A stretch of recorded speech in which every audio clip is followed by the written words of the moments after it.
Hey guys, welcome to another episode of Metal Mastermind. Today I'm going to help you avoid 5 common mistakes that us guitar players make when we're recording our metal guitars.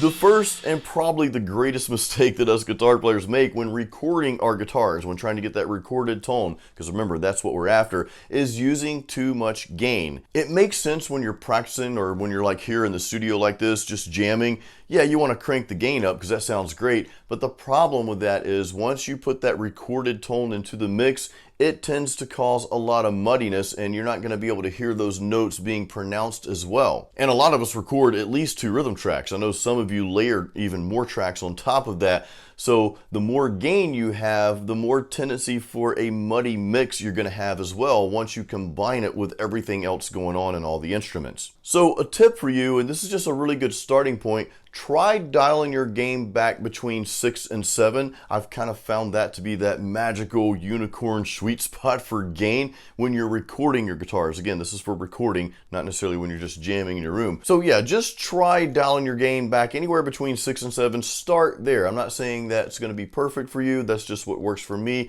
But start there and just do some tests with it. You know, record those tracks, record a few guitar tracks like you normally would with your gain at that setting, and throw those in the mix there with the bass and the drums and anything else, the vocals, and then dump it down to an MP3 and listen to it in other sources as well so you can see if those guitar notes are pronounced the way you want them to be. If not, you're probably going to need to record that track again. Of course, if you're using something like an amp sim, then you could just, dial the gain back on the amp sim. But if you're recording with a real amp, which me personally is what I like to do most of the time, you'll have to record that track over again. So it's best just to record that track with the least amount of gain you possibly can while still getting that saturation and that distortion. Here's what the gain at about 6.5 sounds like in the full mix using a real tube amp.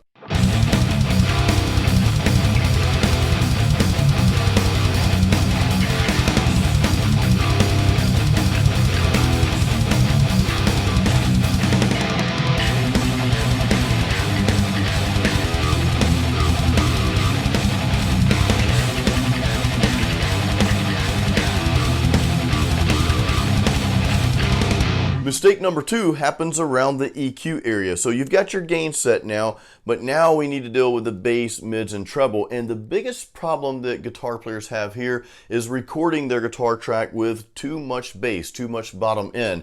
And the reason why that's a problem is because now you're putting in frequencies in the full mix from your guitar that's going to compete, well, really they're going to clash with some of the other low-end frequencies that the instruments like the bass guitar and the kick drum are supposed to produce. So you don't want to have those clashing with your guitar because that's going to make for a muddy mix as well. So that's usually the biggest problem, and what I like to do, especially with a real amp, I'll actually cut my bass just a little bit to about 4.5-ish. That usually takes enough low end out of my amp so then that recorded track isn't overpowering any of the other instruments that should be producing those low-end frequencies. Now, the other frequencies are kind of based on personal preference, really. You don't want to cut your mids all the way down because that's going to produce some weird frequencies as well. I know a lot of you like to cut your mids. Some of you like to boost them. Myself, I like that old school thrash metal sound, so I cut mine a little bit. Just don't cut them too much. That could cause problems in the mix. And also the highs. I usually play with my highs between 6 and 7.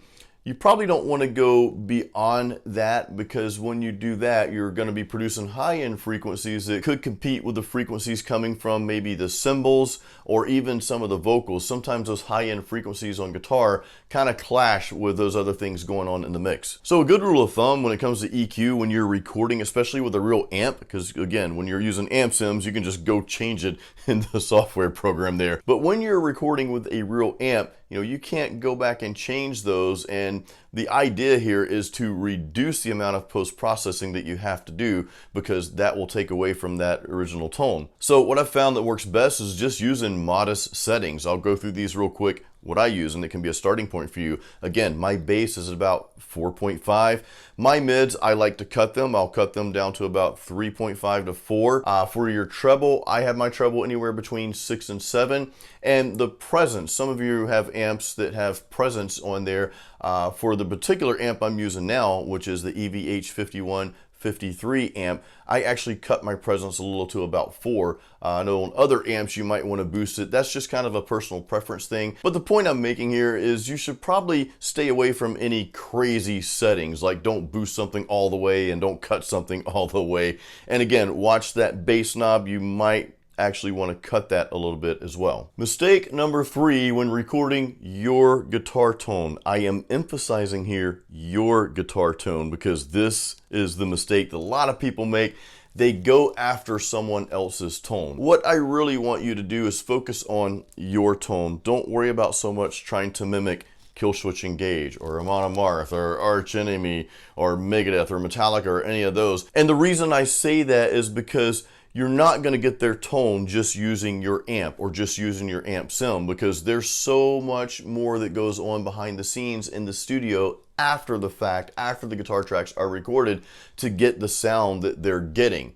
Plus, they may have done some modifications to their amps or whatever. You're not really going to get their exact tone. So my point here is to stop chasing someone else's tone and just focus on dialing in your own tone. If you spend too much time going after someone else's tone, two things will happen. One, you're going to get frustrated because you're never going to grasp that tone. And two, if you do get their tone, well, guess what? Your guitar tracks, your music is just going to sound like what's already out there. So I really want to encourage you to just play around with the settings and get your own tone. And one more thing real quick, and this is why I don't want you to chase someone else's tone, because a lot of the tone comes from right here, your hands. It comes from your style, the way you play, not so much from the other components involved. So that is just to encourage you to really focus on dialing in your own tone, not someone else's. Mistake number 4 that a lot of guitarists make, and this is specifically for recording in your own home studio where you're mixing, or at least doing that first initial mix, and you're producing your own music here, is ignoring or neglecting the post-processing that needs to happen after you record your guitar tracks. You see, you spend a lot of time trying to perfect that tone, and that's good. You know, you've got to get that first initial guitar track down, get it down tight, make sure the performance is good, make sure your amp sounds good and everything is kosher there. However, there are a few little things that need to happen after you do that, especially if you're recording with a real amp. There's actually 2 things you need to do, or at least one thing you need to do. First thing is you're going to want to add some type of compressor plugin into that track. What a compressor does is it brings up some of the lows and takes down some of the highs, and it just evens things out. So your guitar track is just going to sound so much smoother, which that will help it fit into that mix way, way better as opposed to not using a compressor. So compressor is kind of a must-have. Secondly, you might want to consider dropping an EQ plugin after the compressor on those guitar tracks. Now, the reason I say that is because a lot of times, even though you've maybe cut the bass a little bit on your amp, that guitar is still going to be producing a little bit of bottom end, and that just comes from the aggressiveness of playing metal guitar. So you may have to do a roll off on the bass on an EQ, and I actually go a little more in depth in this video up here, the post-processing and using a compressor and EQ on your guitar tracks. Mistake number 5 is, maybe it's not really a mistake, but this is just something I want to encourage you to try from time to time.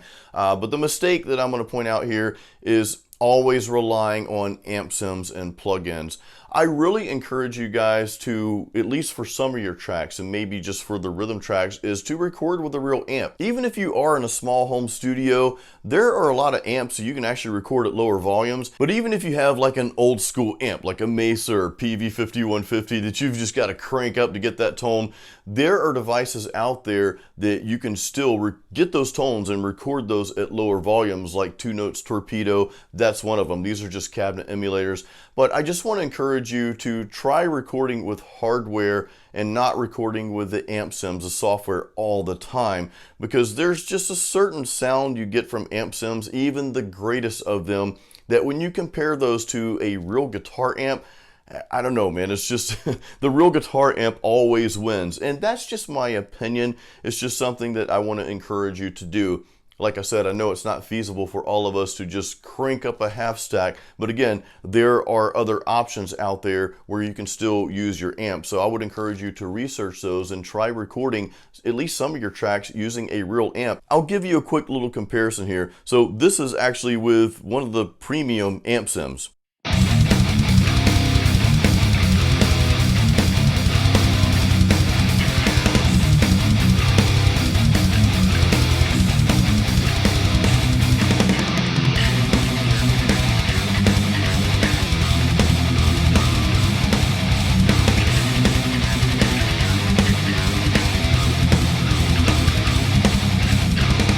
Now let's hear that same track recorded with a real tube amp.